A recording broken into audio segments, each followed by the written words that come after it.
আসসালামু আলাইকুম। সকাল থেকেই সকাল সকাল আমার ব্লগটি শুরু করে দিলাম। বাহির থেকে নাস্তা নিয়ে আসছি, ভাবলাম আপনাদেরকে শেয়ার করি।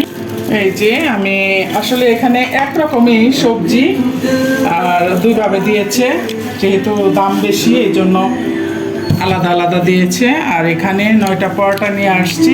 আমরা আজকে সকালের নাস্তা এগুলোই খাবো। আজকের মেনু দুপুরের এই যে ছোট মাছ দিয়ে রান্না করব, বেগুন আলু দিয়ে। ছোট মাছ, বেগুন আর আলু কুচি কুচি করে কেটে নেওয়া হয়েছে। এখানে পেঁয়াজ কাটা হয়েছে আর চিকেন ভিজিয়ে রাখছি, এখনো ভিজে নাই। ধনিয়ার গুঁড়া, হলুদের গুঁড়া, মরিচের গুঁড়া,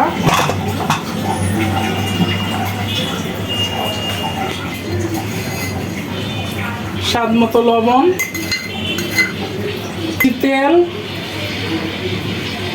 চামচ দিয়ে দিচ্ছি।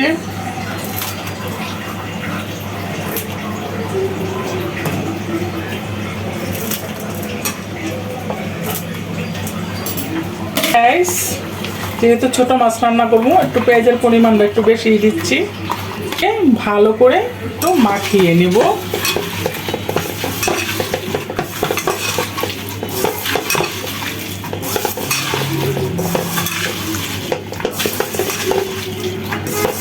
দেখেন গাইস, কালারটা কি আসছে, এই দেখেন। আর এখানে দিয়ে দিচ্ছি কেটে রাখা, মানে কুচি কুচি করে বেগুন আর আলু। এটা অবশ্য আমি কাটি নাই, আমার মেয়ে কাটছে।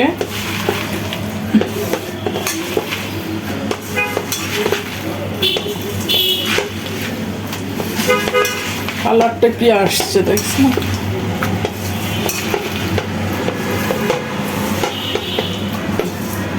আর দিয়ে দেব এই যে মাছ।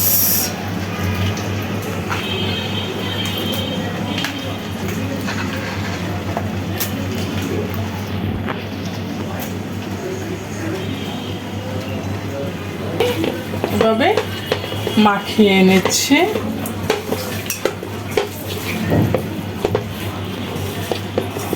এখন একটু পানি দিয়ে দেব, বেশি দেব না, যেহেতু মাছটা একদম মাখা মাখা পুরা পুরা হবে, চড়চড়ি হবে মাছের এটা, এই জন্য আমি পানির পরিমাণটা একটু কম দিয়েছি। চুলাটা অন করে দিচ্ছি। আর এখানে এই যে ভাত হয়ে গেছে, ভাতের মার লাগানো হয়েছে, হতে থাক। আসলে বাসায় আর কেউ নেই, আমরাই কয়েকজন, 2-3 জন, তার জন্য অল্প করে মাংস ভিজাইছি। দুপুরে রান্না করব। ছেলে যেহেতু মুরগি ছাড়া কোনো কিছু খেতে চায় না, বিশেষ করে ছেলের জন্যই মাংস রান্না করা। ভিজে নেয়, এখনও ভিজতে থাকো, অবশ্যই দেখাবো আপনাদেরকে। আর আজকের ওয়েদার দেখেন কি অবস্থা। আজকে বোনা খিচুড়ি গরু সবচেয়ে বেশি পারফেক্ট ছিল, কারণ যেহেতু বাসায় কেউ নেই, আমরা 3 জন মানুষ, এই জন্য আর মানে এগুলাই রান্না করতেছি, মাছ আর মাংস, মুরগি।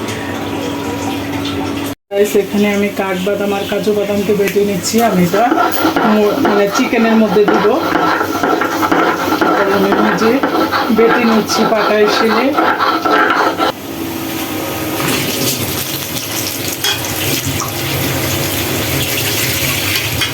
পেঁয়াজটা ভাজা হচ্ছে, পেঁয়াজটা একদম ভালো করে ভেজে নিব।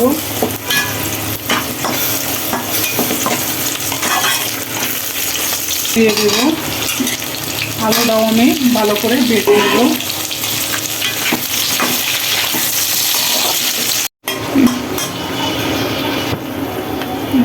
আদা রসুন পেস্ট দিয়ে দিচ্ছি, এটাকে কিছুক্ষণ আমি ভালোভাবে ভেজে নেব। স্বাদ মতো লবণ দিয়ে দিচ্ছি, বলছি মরিচের গুঁড়া, হলুদের গুঁড়া, ধনিয়ার গুঁড়া,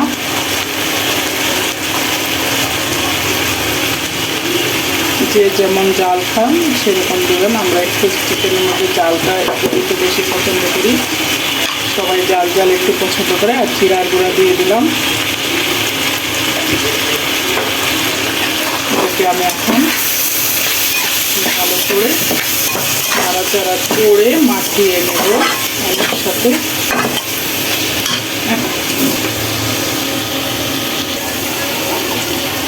এই যে চিকেনটা দিয়ে দিচ্ছি।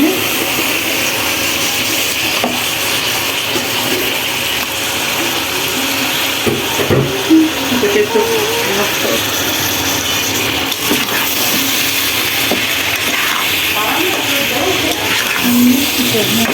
ভালো করে মাংসটার সাথে মিশিয়ে নিই।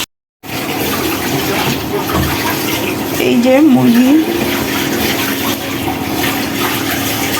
আর এখানে কি মরিচ ভাজা হচ্ছে, কজ এখানে শুটকি ভর্তা বানানো হবে।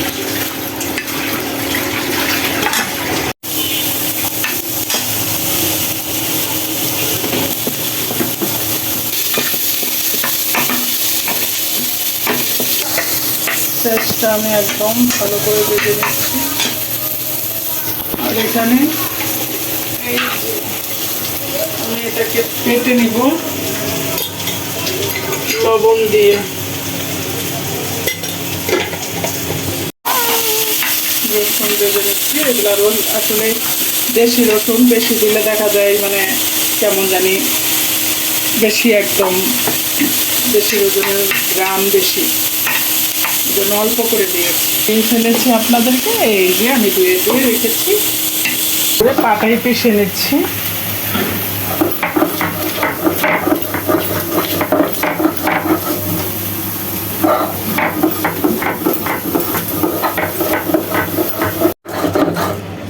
এই যে আমি শুটকিটা বেটে নিচ্ছি। এত কাটা শুটকির মধ্যে মানে বাড়তে বাড়তে কাটা কোনোভাবেই মানে করতে পারতেছি না, এত পরিমাণে কাটা।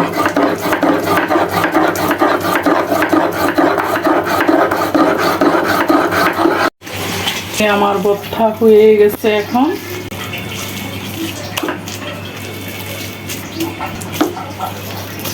দেখি টেস্ট করে।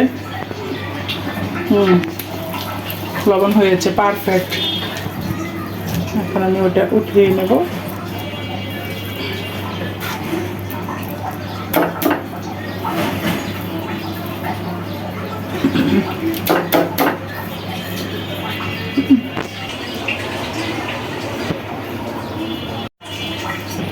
গরম গরম ভাতকে আমি এই যে পাটায় ভালো করে পিষে নিচ্ছি, যাতে ভর্তাটা ভালোভাবে ক্রিমাপা কীভাবে মাখিয়ে মাখিয়ে এত এত ভর্তা দিয়ে কেমনে খায়। আমি অবশ্য পাটা মশাই, শুধু লবণ দিয়ে আমি এটাকে মাখিয়ে নিচ্ছি।